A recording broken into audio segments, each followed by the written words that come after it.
Vous pouvez prendre la parole de Dieu telle qu'elle est écrite et la prêcher, mais vous devez laisser toute la chose à la souveraineté de l'Esprit. Prêchez là à un groupe de 50, 200, 2000, et pour 999 personnes du millier de gens, la chose est aussi morte qu'elle peut l'être. Ils ne perçoivent rien, ils ne ressentent rien. Mais une personne dans le millier est souverainement touchée. Cette parole est quelque chose de plus que des mots, que de la littérature. Cette parole est esprit et vie. Ceci n'est pas un accident ni une chance, mais un acte souverain. L'Esprit de Dieu a pénétré la parole en relation avec cette personne. Dans un sens, c'est la folie de la prédication, à savoir que vous devez prêcher sans avoir aucune garantie que la plupart des gens seront touchés par la parole de Dieu. Vous devez vous engager et croire que Dieu pénétrera la parole quelque part et touchera une vie.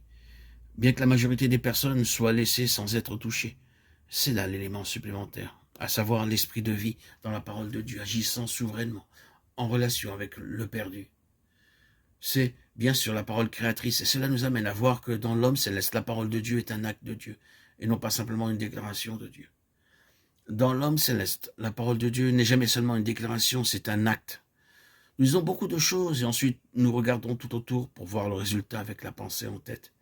Quelle est la valeur de tout ceci? Vous ne devez jamais, non jamais chercher le résultat de la parole de Dieu dans l'homme céleste. Il est là. Vous pouvez ne pas le voir, mais il est là.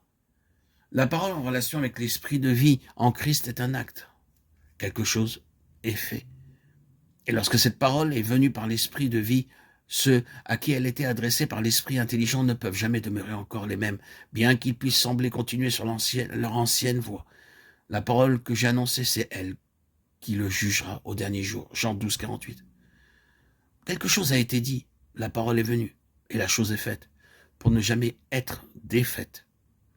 Tôt ou tard, ces personnes concernées vont devoir justement affronter cela.